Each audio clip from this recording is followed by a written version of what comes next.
Donc, aujourd'hui, on va vous présenter les résultats de notre mémoire de fin d'études, qu'on a réalisé, dans la moyenne vallée de l'Hérault, grâce du coup à la méthodologie du diagnostic agraire. Donc la méthodologie utilisée pour, donc ce diagnostic agraire, c'est, la méthodologie, du DIAG, donc qui a été commanditée, à la fois par la chambre d'agriculture de l'Occitanie, mais qui a aussi été commanditée donc par l'Agence de l'eau Rhône-Méditerranée-Corse et les syndicats de producteurs des vins de Pays d'Oc. Donc pour réaliser cette étude, on a réalisé donc, des entretiens semi-directifs, donc il y en avait une soixantaine, donc avec des agriculteurs et agricultrices retraités pour comprendre, les processus de différenciation des différentes, structures, et donc des systèmes de production, agricoles. 35 entretiens avec, des exploitants, et actifs pour cette fois-ci, on va dire compléter l'analyse technico-économique des exploitations. Et à côté, il y a eu des entretiens qui ont été menés avec des présidents de CAF coopératives et donc des acteurs de l'eau, pour tout traiter des questions de marché et d'accès à l'eau. Donc, la méthodologie se structure en 3 temps. D'abord une étude du milieu, puis une analyse des processus de différenciation des systèmes, de production agricole et enfin une analyse technico-économique, des différentes structures. Donc l'échantillonnage de notre, diagnostic, il a été, raisonné, il a été pensé au fur et à mesure de la compréhension du milieu et des processus de différenciation, et il n'est pas représentatif, on va dire, de la réalité statistique de l'existence des exploitations sur le terrain, mais il a été fait pour essayer de comprendre les différents enjeux et aller préciser certaines questions. Donc il ne représente pas exactement, on va dire, l'existence statistique des exploitations sur le terrain. Donc d'abord, on va vous présenter brièvement, un petit peu la moyenne vallée de l'Hérault, et comment elle se structure au niveau géographique. Donc c'est une petite région, notre zone d'étude, qui est à majorité viticole, qui se situe, donc à l'ouest de Montpellier, et qui est caractérisée par le fait qu'elle est comprise dans un bassin versant, je crois que c'est 200 km², Ouais. qui est le bassin versant de l'Hérault. Et donc qui part, des on va dire des contreforts des Cévennes et qui descend jusqu'à la mer Méditerranée. En termes de climat, je crois que c'est la diapo d'après, oui voilà, il est caractérisé par un climat qui est méditerranéen, et donc qui est caractérisé par la présence d'une période de déficit hydrique d'à peu près 3 mois, entre juin et août. Et en fait, ce qui est important de voir, c'est que ces périodes de déficit hydrique, elles vont correspondre aux principales, phases de développement, végétatif de la vigne, donc entre la floraison et la maturation des fruits. Et donc c'est là où l'eau va devenir un enjeu majeur pour la viticulture dans la moyenne vallée de l'Hérault, dans le sens où, elle est, cruciale pour le développement de la vigne. Donc ce qui est important de comprendre, c'est que dans notre zone d'étude, il y a 2 sources d'eau principales. Le premier, c'est, du coup l'Hérault qui descend, qui traverse toutes nos zones d'études et qui d'ailleurs structure les différents sous-ensembles. Donc le fleuve Hérault et son affluent principal qui est la Lergue et le lac du Salagou qui, lui, donc est, à l'ouest de nos zones d'études et qui permet de soutenir le fleuve, via des lâchers qui peuvent descendre par la Lergue. Le tout est donc, structuré autour de 3 sous-ensembles que Solène, je pense que tu peux présenter. Ouais, voilà. Donc on a découpé à la suite de cette étude, du milieu et de l'histoire, 3 sous-ensembles, différents. Donc le premier, ce sera la rive droite qui est séparée de la rive gauche par la limite géographique naturelle, du fleuve Hérault et la zone, en amont, qui se situe au-dessus de la confluence entre la Lergue, son affluent et l'Hérault. Donc si on se place déjà sur la rive droite, on observe que le sous-sol est majoritairement composé de molasse avec, des aquifères, à différents niveaux, sont le support de différents pompages et qui servent, au développement notamment, d'activités arboricoles et maraîchères. Ce sous-ensemble est aussi caractérisé par la présence de cette couche de tubes basaltiques, qui est imperméable et qui, favorise, le développement de prairies, notamment permanentes, dans une végétation, qui est adaptée aux sols hydromorphes sur ces parcelles-là. En termes ensuite de d'étage agroécologique, on définit ici la plaine alluviale, donc qui est assez étendue et qui est irriguée aujourd'hui, uniquement par, le réseau BRL, donc le réseau sous pression qui vient pomper ici, dans le fleuve Hérault et qui, est le support, de la culture, semencière notamment, de quelques raisins de table et beaucoup, d'arboriculture et de maraîchage. Ensuite, si on remonte un peu plus vers l'ouest, on a toute la partie avec les coteaux et les sommets, qui sont aujourd'hui globalement classés, en AOC Clairette et en AOC Languedoc et qui sont le support donc, à la fois de la culture de la vigne, mais aussi, de quelques olivettes. Et ces sommets, ils sont caractérisés géologiquement par la présence de dépôts fluvio-glaciaires, ici, qui ont, l'avantage de contenir de l'eau interstitielle en profondeur et qui permettent à la vigne de prospecter le sol pour, développer son réseau racinaire et en période de sécheresse, assurer, une production, assez stable. Ensuite, si on remonte, on a toute, la haute plaine qui correspondrait à une haute vallée et sur laquelle on a des cépages un peu différents de ceux retrouvés sur les sommets, et ici qui sont plutôt classés en AOC, des fois Languedoc, mais plutôt de l'IGP, servent de support à la production d'IGP. Ensuite, si on bascule, de l'autre côté de l'Hérault en rive gauche, donc à l'est, on retrouve, les mêmes étages agroécologiques, à savoir la plaine alluviale qui ici est beaucoup plus restreinte qu'en rive droite, et qui est entièrement inondable, ce qui explique qu'on ne développe pas l'activité maraîchère, sur cette rive. Mais on a encore une fois cet, étage-là qui est irrigué grâce au réseau BRL, mais aussi par le canal de Gignac, surtout sur la partie amont, de cette rive droite, de cette rive gauche.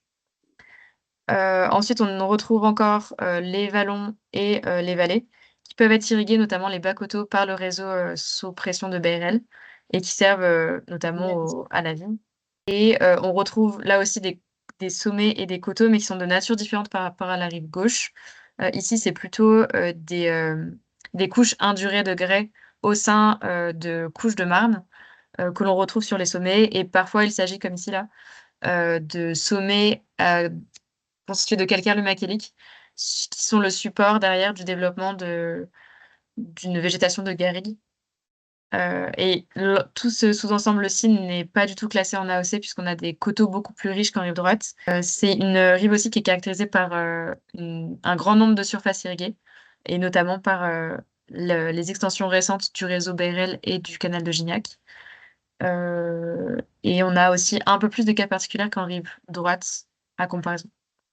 Et on termine par l'amont, donc au-dessus de la confluence de l'Hérault et de la Lergue. Donc ici, on retrouve les mêmes étages agroécologiques, à savoir au centre la plaine alluviale, avec cette asymétrie entre la rive droite et la rive gauche énoncée précédemment. Cette fois-ci, l'irrigation est uniquement desservie par le canal de Gignac et toujours pour des cultures semencières, arboricoles et viticoles. Ensuite, la caractéristique de cet étage de ce sous-ensemble par rapport aux deux autres, ça va être la présence du cône de déjection ici à l'ouest, qui est le support de sols très, très pauvres, qui ne bénéficient pas aujourd'hui d'irrigation, mais qui le seront à l'avenir avec l'extension du canal de Gignac, et qui est caractérisé aussi par la forte densité de caves particulières. Et ces caves particulières, elles exploitent notamment des parcelles qui sont classées en AOC, puisqu'ici on a des sommets, des coteaux qui sont assez pauvres, tout comme la rive droite, et qui sont classés en AOC Montpérou et en AOC Languedoc et en AOC Terrasse de Larzac. Et la nature de ces sommets, ça va être cette fois-ci des calcaires indurés qui sont très, très, très durs, euh, et qui ne permettent pas la production d'un rendement important en vigne et qui sont aussi caractérisés par la présence de l'illette. Peut-être qu'on aurait peut-être oublié, c'est simplement que la plaine alluviale, qu'on considère plaine alluviale, elle est Mmh. constituée d'éléments plus grossiers qu'en aval, vu qu'elle a été plus érodée et altérée. Les éléments fertilité sont un peu plus descendus et donc il y a beaucoup plus de cailloux qu'en aval. C'est pas les mêmes plaines alluviales très fertiles, très hydromorphes qu'en aval. Ouais, c'est pour ça qu'on retrouvera derrière des rendements, un peu moins importants, de l'ordre de 10-15 hectos, à l'hectare de moins.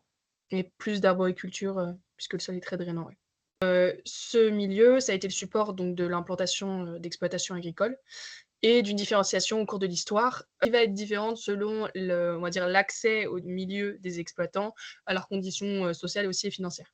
Donc la question, pour s'intéresser à l'histoire, ça a été de voir en fait par le prisme de différentes crises viticoles qui se sont succédées à peu près tous les 20 ans, bah, comment ces crises, elles ont abouti à une différenciation des systèmes de production et comment, au cours de l'histoire, les exploitants, en fonction donc de leurs ressources, ont pu apporter certaines solutions face aux facteurs de crise qui sont différents en fonction des périodes et comment est-ce qu'ils ont pu, pour certains, trouver un support de résilience qui peut être différent selon leur situation et pour voir aujourd'hui, après en aval, comment est-ce qu'on peut s'inspirer de cette compréhension des facteurs de crise, des réponses pour pouvoir faire état de la crise qui est en cours en ce moment.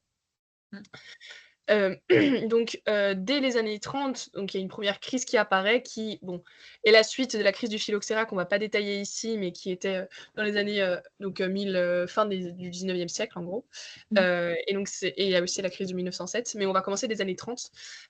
Donc c'est une crise qui est d'ailleurs le fait de cette spécialisation viticole qui va succéder au phylloxéra, qui va, faire la replantation d'un vignoble qui est assez jeune, qui est très productif, et qui se spécialise progressivement, vers la vigne avec un écartement progressif de la polyculture élevage, qui occupait, à l'origine, donc on va dire plus les coteaux, les hauts coteaux, les sommets, ces espaces qui étaient moins fertiles et bien, ont été poussés progressivement et la vigne s'est installée.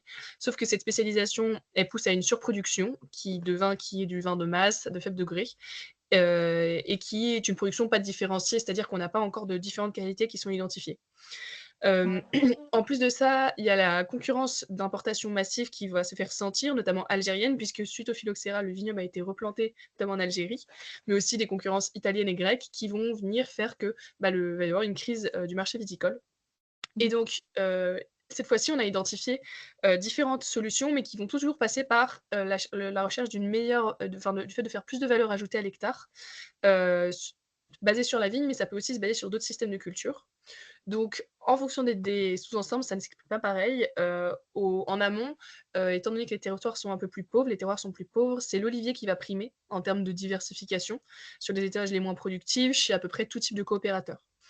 La diversification en rive gauche, elle va passer par le raisin de table, donc sur les hauts coteaux et sur les sommets, c'est-à-dire sur les étages un peu plus pauvres que les vallons et les plaines, mais qui sont suffisamment fertiles en rive gauche pour pouvoir produire du raisin de table. Donc chez, tout type de coopérateurs, en fait, et même les grands domaines sont intéressés au raisin de table pour diversifier leur production et faire de la valeur ajoutée. Tandis que, en rive droite, étant donné que les coteaux, les sommets étaient un peu moins productifs qu'en rive gauche, il était un peu plus compliqué d'y faire du raisin de table et donc c'est la valorisation via l'AOC. Donc c'est la première fois qu'il y a on va dire de l'AOC qui est créée dans la vallée de l'Hérault et c'est par l'AOC Clairette que va se faire la valorisation chez, tout type d'exploitation viticole pour peu qu'elle dispose de, ce type de terroir. Mmh. Donc la crise suivante, c'est la crise des années 60 et cette fois-ci, la sortie de crise, elle va solliciter plutôt, en partie l'irrigation. Donc cette fois-ci, donc cette crise, c'est à nouveau une crise qui est du fait d'une région très spécialisée en viticulture, qui depuis qu'elle se spécialise, bénéficie de soutien aussi, public, donc de distillation de crise, de stockage, de prix plancher, de prix, seuil et cetera, qui maintient des prix malgré une situation de crise. Heu et aussi d'une révolution agricole qui est passée par là, qui a fait que les rendements hectares ont augmenté, qui, ont prolongé et on va dire, encore plus, bah, on va dire, lancé les agriculteurs dans cette voie de spécialisation pour rentabiliser aussi leurs investissements, et d'augmentation progressive de la taille des exploitations. Mais cette fois-ci aussi avec une concurrence massive donc des importations, notamment depuis l'Algérie, qui se font toujours sentir et qui font que, on va avoir une nouvelle crise qui va, apparaître. Donc cette fois-ci, les politiques, vont s'en mêler et donc l'objectif, cette fois-ci, ça va être de limiter le poids de la vigne dans l'économie du Languedoc. Et donc pour ça, ils vont en fait, l'État va aussi pousser, via les politiques publiques à certains autres projets de diversification. Donc, le nord, de la zone d'études, ça va plutôt se traduire par la développement de systèmes de culture avec de l'arboriculture, chez, donc quelques anciens petits coopérateurs qui, grâce au réseau d'irrigation gravitaire du canal de Gignac, vont implanter des arbres, souvent, donc, sur les hautes plaines, sur les hautes plaines, sur la plaine alluviale, Mmh. de la Dinamo. On va avoir de la diversification aussi, par l'arboriculture qui peut se faire aussi en rive, gauche. Donc, c'est quelques petits et moyens coopérateurs sur la base pareil du réseau d'irrigation gravitaire qui existait aussi en rive gauche à cette époque-là. En rive droite, donc le réseau d'irrigation n'est pas le même puisque c'est BRL, par pompage, donc dans l'Hérault. Et cette fois-ci, donc c'est aussi de l'arboriculture qui va être, introduite chez quelques petits coopérateurs, mais c'est simplement une diversification. Contrairement à la zone amont où certains vont se spécialiser, Mmh. ici les étages sont pas suffisamment propices à l'arboriculture pour que ça se fasse sur l'ensemble de l'exploitation. Mmh. La crise suivante, c'est dans les années, 80, et cette fois-ci, les sorties de crise vont se faire pour certains au raisin de table, pas partout, et d'autres grâce à un changement du type de qualité qui va être produit. Donc, cette fois-ci, dans les années 80, donc le vin, est intégré au marché commun, et donc on va avoir une concurrence qui va s'opérer directement aussi avec les autres, pays de l'OCM. On a, un Languedoc qui va, du fait de cette OCM, perdre progressivement, en pouvoir de négociation. Avant, le Languedoc faisait un peu le jour et la nuit dans les décisions politiques qui étaient faites, parce que, il bénéficiait, d'un point important dans la production de vin national. Aujourd'hui, comme elle est mise, en concurrence avec d'autres vignobles, notamment internationaux, eh bien, ces mesures exceptionnelles de soutien, vont, être de moins en moins effectives et l'État va chercher à arrêter de perfuser un peu l'agriculture, la viticulture du Languedoc. Donc face à ça, plusieurs objectifs sont notamment les schémas restructurateurs sont poursuivis. Le fait de rendre la viticulture du Languedoc plus concurrentielle, donc c'est pousser toujours vers une autoquécanisation un peu plus importante, limiter les coûts. Ça va être réduire le potentiel de production du Languedoc, donc via des politiques d'arrachage. Et donc là, la vigne va migrer en fonction des étages, certains étages, notamment les hauts sommets, vont être un peu souvent arrachés, et orientés vers la production, vers 2 types de qualités. Cette fois-ci, on segmente la production entre les vins sans indication, les vins de table, les vins de cépage qui sont souvent des vins en IGP, mais qu'on appelle encore vins de pays à l'époque, et des AOC, qui sont, cette fois-ci la nouvelle gamme haut de gamme. Donc, en amont et en rive droite, étant donné qu'il y a des terroirs qui sont classés, la production en AOC va pouvoir se mettre en place. Donc, l'AOC majoritaire, c'est Coteaux du Languedoc, avec, pour plus tard, des déclinaisons, Coteaux du Languedoc, Montpérou, Saint-Saturnin, un peu plus locales pour la zone amont, mais ça viendra ensuite. Dans l'ensemble des exploitations viticoles, pour peu qu'elles aient des terroirs classés. Hem, pour l'ensemble de la zone d'étude, la production de vins de moyenne gamme en vin de pays, elle est possible. Donc ça se fait plutôt sur les vallons, les bas coteaux et la plaine alluviale. Et donc ça se fait donc sous, les vins de pays DOC. Mais pour ça, encore faut-il que, certains irriguent. Donc en fait, c'est à ce moment-là que le réseau d'irrigation va aussi, à nouveau se développer et connaître un autre essor, notamment sur les plaines où, le réseau BRL va s'étendre, pour pouvoir, irriguer ces vins de cépage qui sont d'ailleurs basés sur des cépages qui ne sont plus les cépages, locaux, mais des cépages qui vont être, introduits, notamment du bordelais, pour produire ces vins de cépage qui sont très appréciés, pour la production de vins de pays. Hem, la production, donc le raisin de table, qui quand il était introduit dans les exploitations, il va se maintenir, lorsque les exploitations bénéficient en fait de l'irrigation. Mais il va changer d'étage, c'est-à-dire qu'avant il était produit plutôt sur les sommets et les coteaux, là où on pouvait moins faire de la vigne, pour la production de vin. Cette fois-ci, il va migrer sur les étages où il peut être irrigué, donc sur les plaines et les bas coteaux, chez quelques exploitations de moyenne taille parce que ce raisin de table, il fait beaucoup de valeur ajoutée hectare et donc pour les exploitations qui en disposaient et qui ont les conditions nécessaires pour pouvoir le maintenir, il va être une source de revenus important en cas de crise. Mmh. La dernière crise avant celle que nous connaissons aujourd'hui, c'est la crise des années 2000. Et cette fois-ci, en réponse, il va y avoir 2 choses. Il va y avoir, surtout une vague de diversification, mais qui se base surtout sur l'irrigation. Donc cette fois-ci, à nouveau, on a une baisse de consommation française de vin qui est assez généralisée. On a, un marché qui est de plus en plus ouvert, qui met en concurrence le Languedoc avec les marchés internationaux. Et cette fois-ci, ces vins de cépage qui avant étaient, considérés comme un peu la sortie de crise, aujourd'hui, enfin, à l'époque, ils se confrontent à aussi d'autres vignobles qui produisent des vins de cépage de très bonne qualité, notamment à l'international. Et donc cette fois-ci, certaines exploitations vont s'en sortir en diversifiant un peu leur production. Mais cette fois-ci, ça se fait grâce, à un appui des réseaux d'irrigation. Donc cette diversification ne peut s'opérer que là où l'irrigation est présente. Donc en amont, ça va se faire notamment par la replantation d'olivettes, mais aussi, donc création des fois de petites exploitations oléicoles qui vont évoluer, qui aujourd'hui existent et sont des exploitations spécialisées, mais qui bénéficient de ce réseau d'irrigation et qui ont en général leur moulin. En rive droite et en rive gauche, la diversification sur donc les bas coteaux, les vallons, mais aussi la plaine. Lorsqu'il y a d'irrigation par, pompage, donc par le BRL, mais aussi ça peut se faire par, forage personnel, peut être le support de la production donc, d'arboriculture et de maraîchage chez quelques moyens coopérateurs qui font ça en complément de leur production de raisins de cuve. Hem, donc aujourd'hui, on a une crise viticole qui est importante, heu, on va dire qui s'explique à la fois par une crise de marché, c'est-à-dire que, on a une crise qui est à la fois structurelle, c'est-à-dire que, à l'échelle mondiale, mais aussi à l'échelle nationale, on produit énormément de vin, et le marché français et international n'absorbe plus, les volumes de vin qui sont produits. On a une consommation qui est aussi, de plus en plus instable, qui va vers des vins qui sont souvent plus légers, qui, une année va privilégier les rosés, d'autres années les blancs. En fait, il y a moins de stabilité de cette consommation. Et il y a aujourd'hui une conjoncture qui est celle de qui on va dire, qui opère à la fois sur, les facteurs de production. Donc les facteurs de production augmentent en termes de prix, les phytos, l'engrais, et peut-être dans quelques années le coût de l'eau, ça on peut pas trop le prévoir. Et aussi du coup, ce qui fait que les coûts à l'export pour le vin, bah, ils explosent et donc ça pose des difficultés en termes de marché du vin.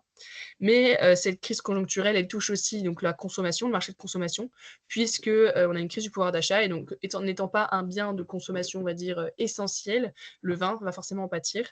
Et donc on a une baisse de la consommation française du vin.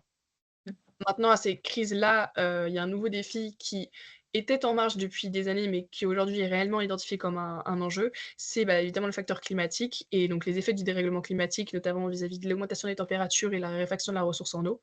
Puisque, les modèles et les analyses, en fait, nous permettent de constater que tous les 10 ans, on a une augmentation dans la moyenne vallée de l'Hérault de à peu près 0,5 degrés tous les 10 ans et donc ça, on ne peut, on va dire prévoir les évolutions et les facteurs de résolution sans prendre en compte ce facteur climatique. Du coup, cette crise climatique, concrètement, comment est-ce qu'elle touche la vigne? Aujourd'hui, on peut observer une avancée de la date des vendanges. Donc il y a un siècle en arrière, on était à peu près autour de fin septembre, début octobre pour les vendanges. Aujourd'hui, on est plus à mi-août, fin août et il est prévu d'après, de nombreux experts, qu'elles seront avancées à mi-juillet, d'ici la fin du XXIe siècle, ce qui est considérable de gagner un mois tous les 100 ans. Ensuite, on observe aussi, une baisse des rendements. Donc ça sur, l'ensemble des parcelles et préférentiellement et encore plus, d'autant plus qu'elles sont situées sur des coteaux ou sur des sommets. Du côté, du point de vue du produit fini, le potentiel œnologique est considérablement affecté, puisqu'en effet, les hautes chaleurs, la hausse des températures favorise la production de sucre et ainsi le produit fini contiendra derrière beaucoup plus d'alcool et c'est très compliqué aujourd'hui dans cet aspect de vinification, de contrôler, l'emballement ou non de la production de ces degrés alcooliques. On a aussi un problème au niveau de la coloration du vin, puisque tous les composés phénoliques sont affectés par, cette, intensification du rayonnement et derrière, on a des vins beaucoup moins colorés, heu, voilà et hem et aujourd'hui, qu'est-ce qui distingue concrètement cette crise climatique, par rapport aux crises précédentes, retrouvées, toutes les vingtaines d'années? C'est que cette fois, c'est une crise qui, s'étale sur plusieurs décennies, et comparativement, la crise du phylloxéra, par exemple, c'était étalé sur, une dizaine d'années. Ici, on est plutôt sur une échelle de 20 à 30 ans. C'est un processus qui touche l'ensemble des vignobles de la planète et pas uniquement le vignoble, de la moyenne vallée de l'Hérault.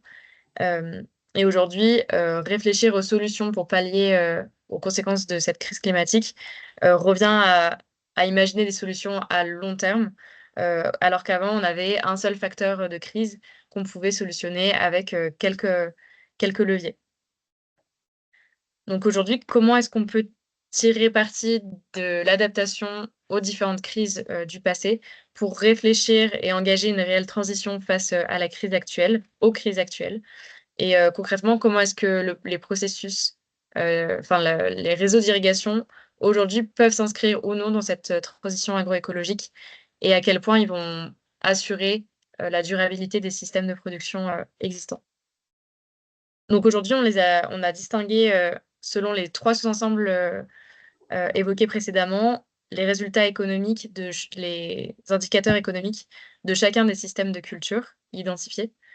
Donc ici, on retrouve, en rive droite, en année moyenne, l'étage des vallées, celui des coteaux et des sommets et enfin celui de la plaine. L'étage de la plaine est aujourd'hui entièrement irrigué, comme on l'a vu, grâce au réseau BRL et aujourd'hui, les cultures du maraîchage et arboricoles sont celles qui dégagent le plus de valeur ajoutée brute à l'hectare, comparativement à des systèmes de culture, semenciers ou viticoles. Cependant, les systèmes de culture viticole aujourd'hui irrigués, que sont le vin sans IV blanc, bordelais, permet de créer une valeur ajoutée brute quasiment aussi importante que celle des, mince, des parcelles en AOC sur les coteaux et les sommets, qui aujourd'hui dégagent à peu près 6 000 euros à l'hectare. Et comparativement, l'étage des vallées et des vallons produit un petit peu moins de valeur ajoutée à l'hectare, qu'on soit irrigué ou pas irrigué. Donc ici, une vigne qui est irriguée euh, ne dégage pas forcément plus de valeur ajoutée qu'une vigne qui n'est pas irriguée. Donc l'utilité de l'irrigation sur cet étage n'est pas déterminante. On a comparé ce résultat en année moyenne par rapport à une année sèche du fait des prévisions du GIEC qui renforcent l'idée qu'on va avoir une hausse des températures importantes dans les prochaines décennies. Et c'est pour ça qu'on a fait cette modélisation-ci. On observe que globalement, sur l'ensemble des étages, ce sont les vignes qui sont irriguées en vin sans IG et en IGP qui sont le plus affectées, puisque leur valeur ajoutée brute est divisée par 3, voire 4. Tandis que les vignes les plus résilientes sont celles sur les coteaux et les sommets, qui produisent aujourd'hui en AOC, et certaines en IGP qui ne sont pas irriguées sur les vallées et les vallons. Et cela s'explique, comme on l'a vu précédemment, sur le fait que les étages qui sont aujourd'hui déjà soumis au maximum de contraintes en termes de pédologie, de climat, comme le sont les sommets et les coteaux, bah, aujourd'hui sont plus résilients face à du stress hydrique et une hausse des températures. La résilience sur les sommets et les coteaux, elle vient non seulement des cépages, donc des itinéraires techniques, mais aussi des sols, parce qu'en plaine, le fait d'avoir des sols qui sont des fois très argileux, c'est pas forcément bénéfique s'il y a une grosse sécheresse et que les sols se rétractent et que toute l'eau se barre. En fait, on pense que c'est mieux, mais c'est pas forcément mieux, quoi. Mm. Ouais, exactement. Et c'est déjà des sols hydromorphes, donc si tu leur enlèves leur avantage Mm, lié à cette teneur en eau, bah, mm, ils sont à peu près au même niveau que des sols qui sont très séchants. mm. Donc maintenant, si on passe de l'autre côté de l'Hérault en rive gauche, toujours en année moyenne, on observe, donc on retrouve à peu près les mêmes étages, mais ici on a distingué la plaine alluviale en deux parties. La plaine alluviale amont qui est aujourd'hui irriguée par le canal de Gignac qui est le réseau BRL, et la partie aval qui n'est pas irriguée, parce que c'est une plaine qui est inondable sur toute sa largeur et qui est aujourd'hui assez hydromorphe pour soutenir des rendements suffisants sans irrigation et en étant implantée en bordelais. Donc, si on regarde à peu près sur ces plaines, on comprend pourquoi le réseau d'irrigation se généralise, puisqu'en effet, comparé à un bordelais qui n'est pas irrigué, un bordelais irrigué génère plus de valeur ajoutée brute à l'hectare. Euh, voilà. Et il en génère à peu près autant que des cépages qui ne sont pas irrigués dans la plaine aval. Donc, on comprend l'intérêt aujourd'hui d'avoir des parcelles non irriguées aussi en aval. Et ensuite, si on passe sur les coteaux, donc le système qui rapporte le plus aujourd'hui est le raisin de table. Donc ça, on l'avait vu précédemment dans l'histoire que c'était déjà un système de culture qui était préférentiellement maintenu si on avait accès à l'eau, bien sûr, sur les bas coteaux, puisqu'on a une valeur ajoutée brute à l'hectare qui est significativement plus importante que celle en raisin de cuve. Ici, on remarque aussi que les consommations intermédiaires sont très importantes et cela est dû principalement à la quantité de main-d'œuvre nécessaire pour réaliser l'ensemble des pratiques culturelles du raisin de table et aussi pour la, la vente du produit sur les marchés et la conformité voilà, du produit. Et donc, sur cet étage de coteaux, si on se concentre uniquement sur le raisin de cuve, aujourd'hui, des IGP méditerranéens sont beaucoup mieux valorisés que des IGP locaux. Ça, c'est en termes de prix à l'hectolitre. Mais sinon, on a à peu près des rendements similaires entre les deux. Donc, c'est pour ça que cette différence est uniquement due à la valorisation, mais à la meilleure valorisation des cépages méditerranéens. On a aussi les oliviers, qu'on n'a pas forcément encore détaillés, et qui ici, on remarque qu'ils, sans irrigation, ils dégagent une valeur ajoutée non négligeable par rapport à celle du raisin de cuve, euh, et elle n'est pas, à contrario, par rapport au raisin de table, caractérisée par de fortes consommations intermédiaires. Donc, elle semble assez intéressante.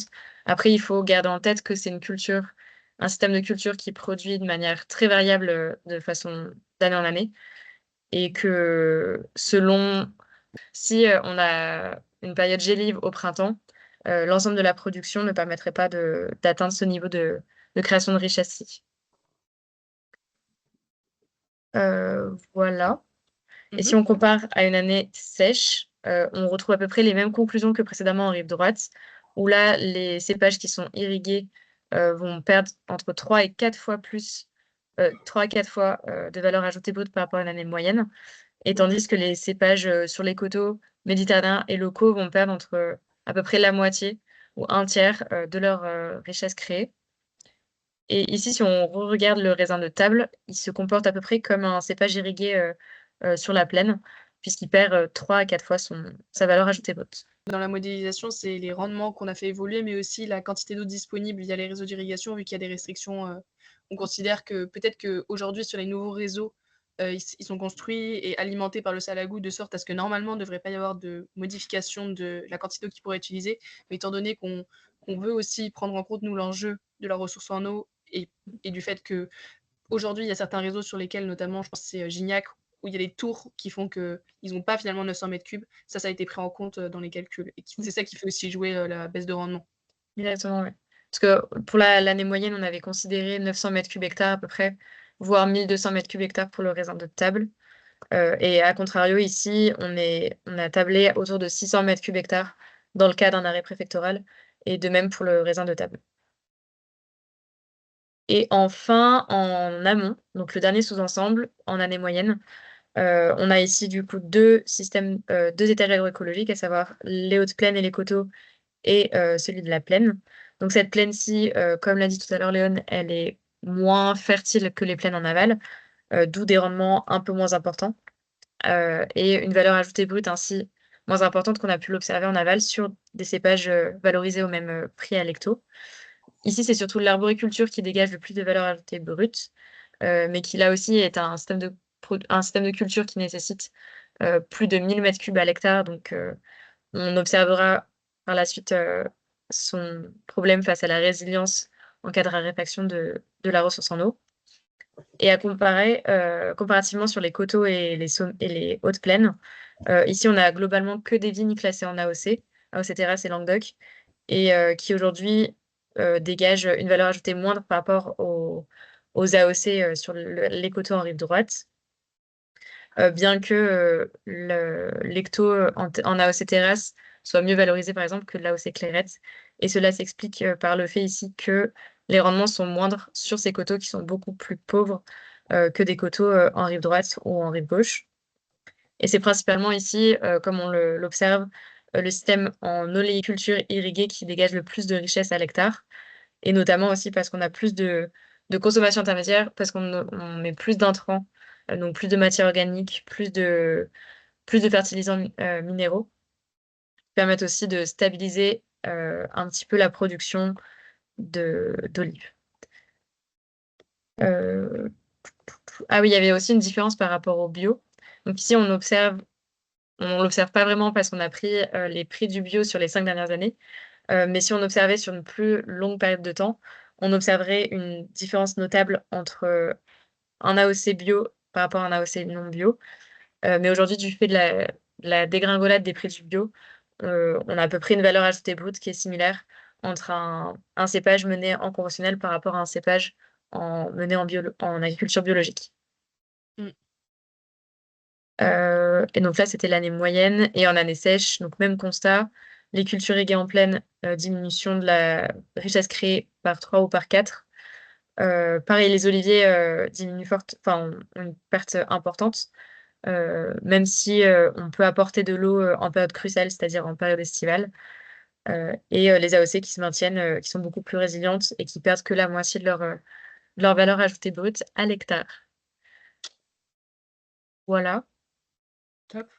Donc après avoir eu cette réflexion en termes de système de culture et qu'on les avait replacés selon les sous-ensembles auxquels ils appartenaient, on a pu recréer des systèmes de production qu'on a pu ici distinguer en 3 catégories. Donc la première, ça va être la catégorie des caves particulières, qui, elles, sont caractérisées par une grande autonomie en termes de choix de cépages à implanter, de choix de pratiques à mettre en place, donc de la taille rase ou pas de la taille rase, du bio ou pas du bio, etc. Et qui, elles, vont avoir la spécificité de dégager beaucoup de valeur ajoutée brute à l'hectare, notamment du fait qu'elles vendent en bouteilles et souvent directement aux consommateurs, même si leurs rendements sont potentiellement plus faibles. Et l'irrigation ici n'est pas systématique, comme elle peut l'être souvent chez les coopérateurs. Donc c'est notre deuxième grande catégorie de systèmes de production, qui, eux, ont beaucoup moins d'autonomie, beaucoup moins de liberté d'action en termes d'implantation des cépages et des pratiques, parce qu'ils doivent caler aussi au choix d'orientation de la cave coopérative et aussi des autres membres de la cave. Et chez nos coopérateurs, on a à peu près deux stratégies adoptées. Une stratégie plutôt retrouvée en rive gauche, où on cherche à maximiser, en prenant support sur l'irrigation, la valeur ajoutée en produisant beaucoup de rendement, donc notamment avec des bordelais sur la plaine, en vin sans IGV ou en IGP.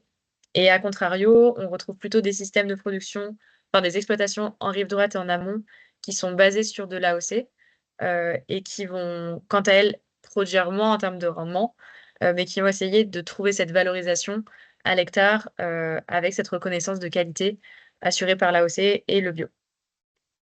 Et la troisième catégorie qu'on a identifiée sont des systèmes, qui intègrent, en plus ou en remplacement, en substitution, un système de culture hors raisin de cuve, donc qui peut être en rive gauche, par exemple, du raisin de table.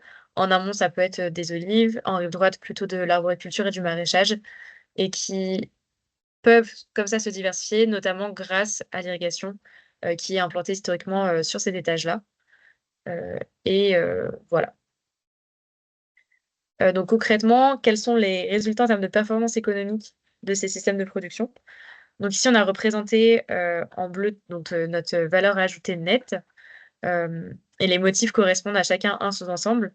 Donc les motifs en pointillé, c'est surtout la rive gauche, le motif en plein, c'est la rive droite et le motif, barré, représente la zone amont. Donc si on regarde les systèmes de production qui produisent le plus de valeur ajoutée nette à l'hectare, sont globalement les caves particulières. Donc on retrouve aussi bien, en rive droite qu'en amont, et ça, c'est notamment dû à leur valorisation en bouteille. Les vins naturels aussi dégagent beaucoup plus de valeur ajoutée nette parce qu'il s'agit d'un marché de niche, donc qui peut encore plus augmenter, le prix, de la bouteille. À contrario, on a un système, si on compare, le système en oléiculture qui là, ressort aussi en plein milieu des caves particulières, celui qui est irrigué va dégager une plus grande valeur ajoutée nette qu'un système non irrigué qu'on peut retrouver là à gauche du graphique. Et ça, c'est notamment dû du coup à une plus forte irrigation, le recours à beaucoup plus d'intrants, hem et heu et voilà. Et que l'autre, n'est pas uniquement spécialisé en oléiculture et qui doit donc chercher à limiter au maximum, ses consommations intermédiaires sur le système de culture en olive. Donc il va pas maximiser, chercher à maximiser, sa production, et en plus qui va aussi miser sur une vente, de l'huile d'olive à prix assez bas pour essayer de toucher un maximum de marché. Mmh. Avec, ouais et avec du coup, peut-être préciser que ces revenus-là, ils sont quand même très variables et que la Mmh, valeur le niveau de valeur ajoutée ici, il est pas valable toujours d'une année à l'autre. Donc, ouais, pour celui qui est spécialisé, on a souvent une activité complémentaire de gîte. On a toujours un moulin pour eux et un revenu qui est souvent autre, quoi. exactement. Faut essayer un peu de lisser comme ça le revenu agricole derrière par actif. Et au milieu, on retrouve globalement tous nos coopérateurs, donc ils se situent à peu près au même niveau de valeur ajoutée nette, même si on observe quand même que, on a une légère différence en cas d'apport d'irrigation. Donc ici, uniquement, enfin principalement en rive gauche, comparativement à la rive droite qui a moins accès à l'eau sur, l'étage des coteaux et des sommets. Mmh mh. Heu, On réfléchit juste aux coopérateurs, de la zone amont qui finalement, sans l'irrigation, on voit que l'AOC, elle est rémunératrice pour ce qu'on fait sur l'étage parce que de toute façon, on pourrait difficilement y faire des IGP, vins sans IGG, mais qu'on arrive enfin, du coup, on n'a pas des niveaux de valeur ajoutée finalement qui sont aussi importants mmh, parce que je pense que les rendements sont trop faibles. exactement, et qu'aujourd'hui, enfin la valorisation de ces AOC-là Mais n'est pas pas assez suffisante mmh, pour compenser ces pertes de rendement. mmh, Et enfin, on a finalement calculé l'indicateur du revenu agricole familial par actif, qu'on a décomposé selon chaque sous-ensemble, pour mieux comparer ce qui est comparable au sein d'une même unité, géographique. Donc ici, en rive droite, on a représenté nos coopérateurs ici en bleu, nos caves particulières et nos systèmes enfin qui sont diversifiés. Donc aujourd'hui, nos cas particuliers ici, on ont des segments de droite avec une pente assez importante, puisqu'en effet, c'est des systèmes de production, enfin, des exploitations qui sont très demandeuses en travail et en capital, et notamment en termes d'investissement dans toute la partie transformation, avec les cuves, les pressoirs, etc., qu'on ne retrouverait pas chez des coopérateurs, et qui, eux, vont plutôt tabler sur l'agrandissement de leur exploitation, de leur SAU, pour augmenter derrière leurs revenus agricoles. Mhm. Donc en rive droite, on a très peu accès à l'irrigation. Euh, donc voilà. Et on observe que l'irrigation ne permet pas forcément ici de dégager plus de revenus agricoles, si on compare par exemple cette courbe verte par rapport aux courbes jaunes et rouges des coopérateurs. Donc aujourd'hui, concrètement, qu'est-ce qu'on peut mettre en place comme levier pour être plus résilient face aux crises actuelles dans une cave particulière? Donc on a vu auparavant que c'était des exploitations qui pouvaient être beaucoup plus libres en termes d'orientation des choix d'implantation des cépages. Et ici, c'est un levier qu'ils vont pouvoir mettre en place, donc notamment sur les coteaux, mettre en place des cépages plus locaux ou au moins méditerranéens pour s'adapter à ce stress hydrique. Ils peuvent aussi limiter le renouvellement à plutôt 30 tous les 30-35 ans, plutôt que de le renouveler tous les 20-25 ans et qui fragiliserait la longévité de la vigne, qui limiterait la longévité de la vigne. Euh, Ils peuvent aussi miser sur une grande diversité de gammes pour augmenter les marchés auxquels ils vont avoir accès et maximiser aussi leurs revenus à l'hecto, à la bouteille, pardon.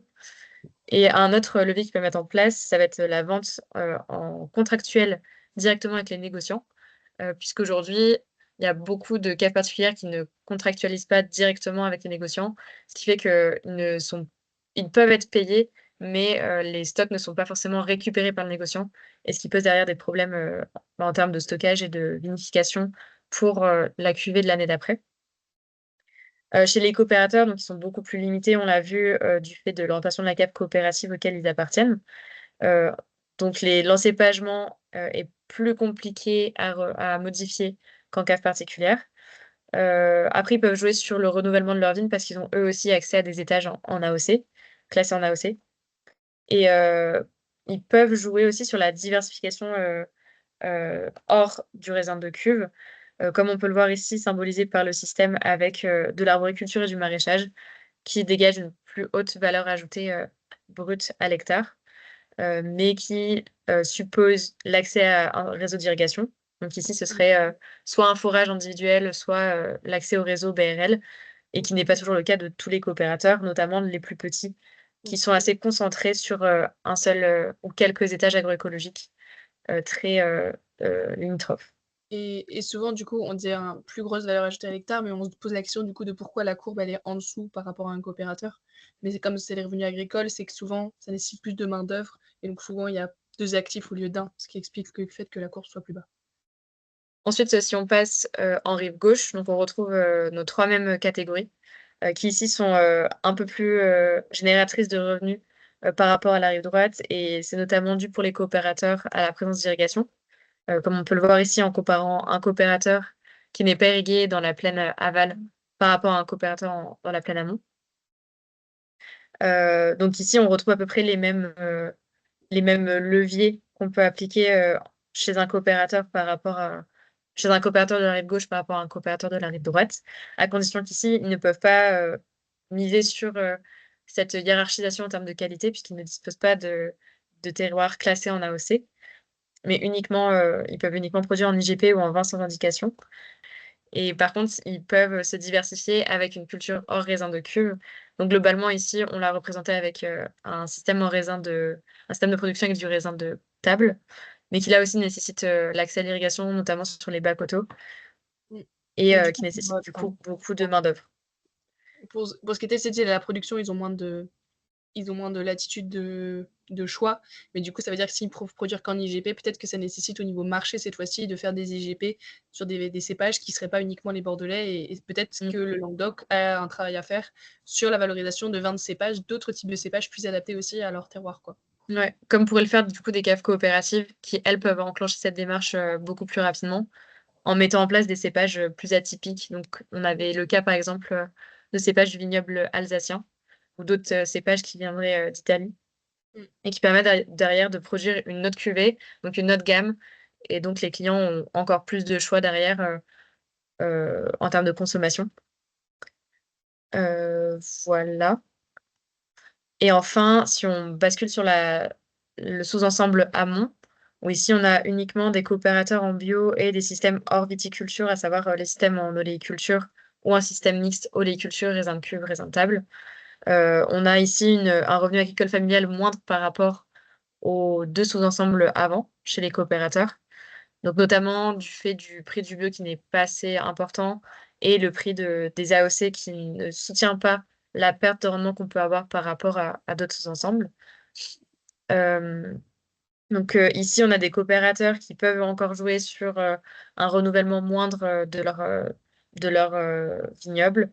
Mais là aussi, on a un encépagement qui est conditionné par les orientations de la cave et qui peuvent se diversifier avec des oliviers notamment. Donc c'est ce qui distingue ce sous-ensemble-là par rapport aux deux autres rives, mais qui ici, selon l'accès à l'eau et l'importance qu'on donne en termes de fertilisation